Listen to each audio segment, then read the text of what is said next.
Hello, welcome to False Democracy.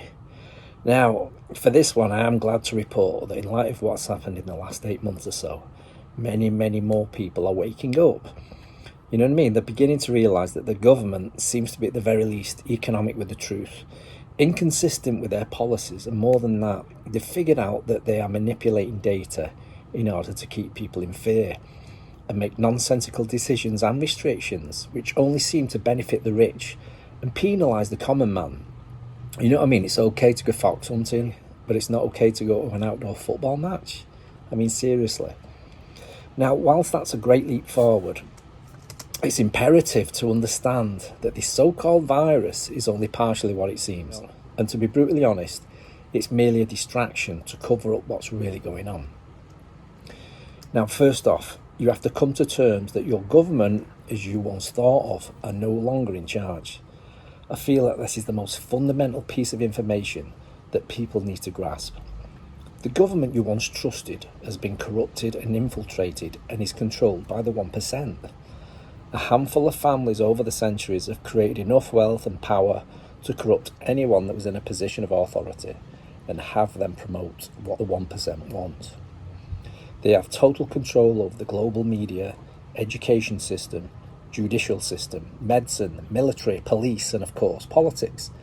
And that's why they can easily create a global panic with most everyone synchronized and singing from the same hymn sheet. The sharing of biased and false news has become all too common on social media. More alarming, some media outlets Dangerous to our democracy. This is extremely dangerous to our democracy. This is extremely dangerous to our democracy. This is extremely dangerous to our democracy. This is extremely dangerous to our democracy. This is extremely dangerous to our democracy. This is extremely dangerous to our democracy. This is extremely dangerous to our democracy. This is extremely dangerous to our democracy. This is extremely dangerous to our democracy. This is extremely dangerous to our democracy. This is extremely dangerous to our democracy. This is extremely dangerous to our democracy. This is extremely dangerous to our democracy. This is extremely dangerous to our democracy. Now, it is crucial that you understand where this is headed. It's never been just about a virus that'll be here briefly and then we resume our lives as before. Because if you don't figure it out soon, we'll never go back to life as it was before. This has always been about creating a one-world government with a cashless society through crashing the global economy and then offering a solution with a global reset and a digital currency. You keep hearing the term, global reset. The police will be merged with the military to create a global force solely to protect the 1%. Again, you can see the police go from being public servants to enforcing tyranny, seemingly without question. Now, this goes back to the first civilizations and the first royal families, but let's just take up the story from a couple of centuries ago. When certain nations realised that the monarchies had no intentions of helping the common man, they were questioned and confronted, as in the most famous revolt, the French Revolution. But whilst people thought that royalty had been abolished in certain places, it merely went underground, only to resurface in the guise of business, commerce, oil, banking, etc. In Europe came the Rothschilds, who quickly established a monopoly on running nearly every nation's bank system. In the US were the Rockefellers, who created an oil, then pharmaceutical cartel, and then took over the education system, which has since expanded into Europe and beyond. Now, most people, including myself, when I was a nipper, I naturally thought that the Bank of England and the Federal Reserve were owned and run by their respective governments. But no, they are Rothschild institutions that have created an unpayable debt put on the world's population by issuing invisible credit out of thin air, and then when the unsuspecting customer defaults, they are forced to pay back the debt with tangible assets such as houses and cars, etc. I mean, this even happened to a mate of ours, and she still to this day champions the current system because she's so entrenched in the system and is conditioned to do so. Now, over the years, this is very important, the Rothschilds sired many children, right, who would be raised and groomed in countries all over the globe with the sole intention of carrying out the New World Order agenda. Again, very important to understand that. That's how they got people in positions of power, okay? These people that were born weren't called Rothschilds to avoid suspicion.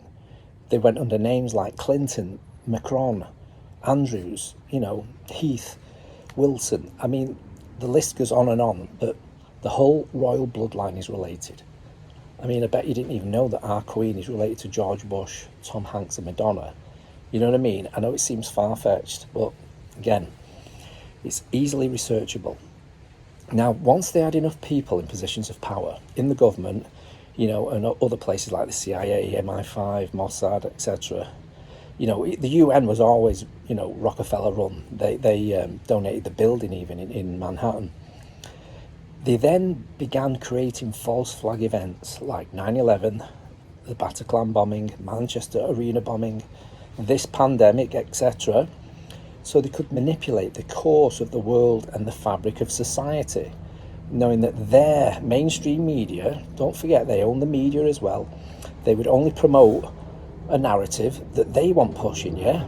This is crucial if you're to understand how 99% of the world's media is always pushing the exact same agenda.